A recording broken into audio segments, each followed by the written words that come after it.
Hey, I think I'm back. I have no idea what was going on there.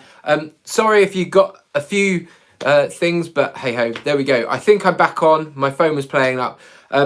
It's wonderful to see you again. My name's Pete. If you've not spoken to me before, this is the first time back from holiday that I'll be doing the reflection for today. And a bit of a word of warning. There'll be a story in it that some people might find distressing, but just to give you a bit of a warning. But first things first, a jollier story, a story of me and my kids. This week we were off on holiday and we went into the place where everyone goes on holiday, of course, the Range in Salisbury. And one of the fascinating things about the Range is in October, they had Christmas decorations out, but they also had Christmas music playing everywhere. The staff were dejected. Of course, it's October, and they couldn't quite believe what was happening to them. Now, I'm not too much of a problem with Christmas decorations out, but music and everything going off at the same time is a bit much. And it got me to thinking about Christmas a few years ago that I had, where I was working in a northern urban town, and I was working out and about with the Christmas lights switch on for the town with some D-list celebrity that came to switch it on. I can't remember who it was. And in the town square, there was an amazing sense of celebration, people coming together for the Christmas lights switch on. As you might expect. And I took up position just slightly off the town square, outside, no other place than Wetherspoons, where I started engaging with people outside Wetherspoons about the gospel and just talking to them about how their day had gone, what they were out and doing. And in the town, it runs like this. There's the town square, then there's this little road, which I was on with Wetherspoons, and then there's a multi-storey car park. So the town was out celebrating. There was me and Wetherspoons in the middle, outside Wetherspoons in the middle, with a load of people having a load of fun. And then in the multi-storey car park, there was an awful moment because there was a young lady who decided that the world was not worth going on and unfortunately jumped from the car park, which resulted in her death.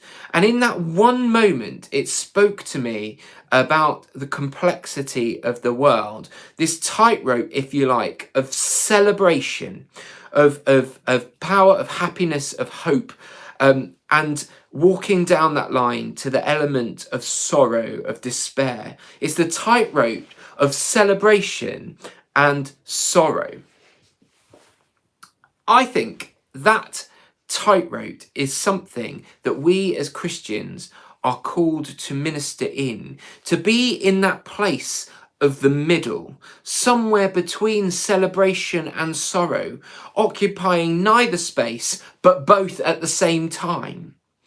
You know, why am I talking about this now? You might say that was a few Christmases ago. Well, COVID and all the restrictions upon us have brought out a real big problem in our society with how people are feeling, how they're experiencing the world, financial difficulties, mental health issues. The list can go on, and those who are unfortunately dying because of the virus. There is this great wave of pain and of hurt and of discomfort. And that is, and then we see those moments as well of celebration where people do come together, where we see the community, where we're out clapping the NHS workers. That moment, that where there's that sort of juxtaposition between the two, between celebration and sorrow. And in these circumstances, I am always struck by the shortest verse in the Bible, and that is Jesus wept from John 11. 35. And the context of that statement, Jesus wept, is that Lazarus, Jesus' friend, the one he loves, the text calls him, is dying, but Jesus is in another town. And so Mary and Martha, the sisters of Lazarus, send for Jesus to come because they know he has the power to heal. Jesus takes a good few days. He waits and takes a good few days to get there. And then when he gets to the village of Bethany, where Mary, Martha, and Lazarus are living, he finds that Lazarus is dead. And not only that, Lazarus has been dead for 4 days. Now, what does Jesus do at this moment? Well, he goes to the home of Mary and Martha. And what is he confronted with?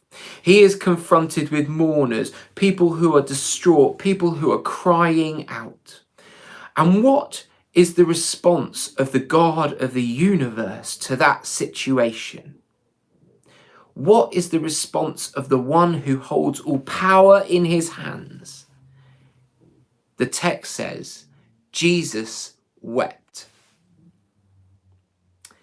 However, we know that that's not the end of the story, because Jesus goes on to raise Lazarus from the dead.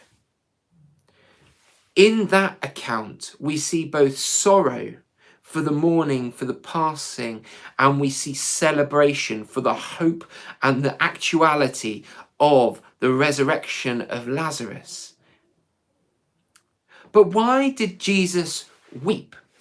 Because he knows he is God. He knows that he has power over all things. He knows what he has planned to do to raise Lazarus in this moment of awe and celebration.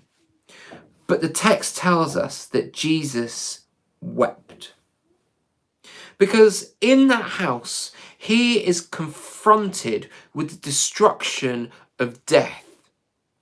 He feels the heartache of sorrow, the pain of loss. And he didn't say, don't worry, I'm the man. Don't worry about it. There's nothing to worry about. Get over yourselves. I am the man. I can sort this out. No, he wept. He entered into that grief. He stood alongside the hurting. He cried out a gut-wrenching response, because he knows intimately and personally the destruction and pain of this world. You see, similarly, as a Christian community, we stand firm on a story a bit like Lazarus.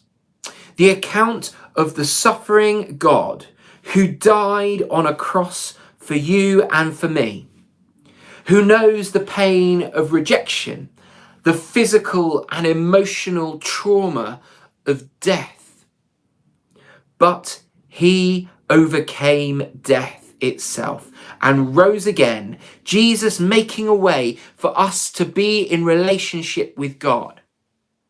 Every week, this is what the church celebrates, this miracle of miracles, as we come around the communion table, as we celebrate God's love for us. We come around that table and we proclaim hope, and we proclaim that death is not the end, that there is more to life than this, that Jesus has shown us a way.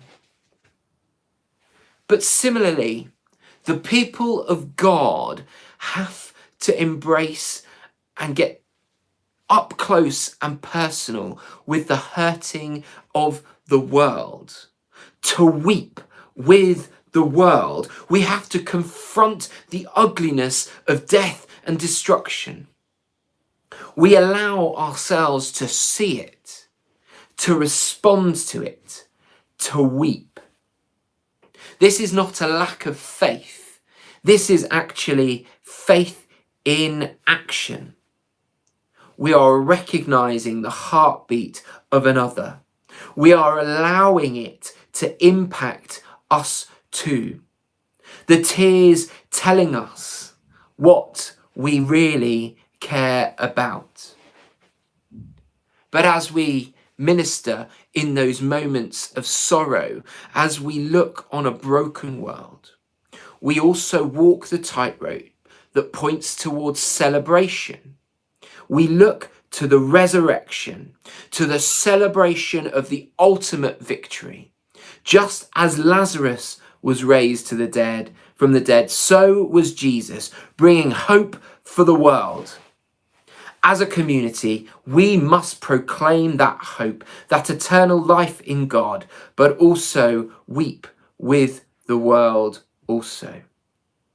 This is the tightrope between celebration and sorrow.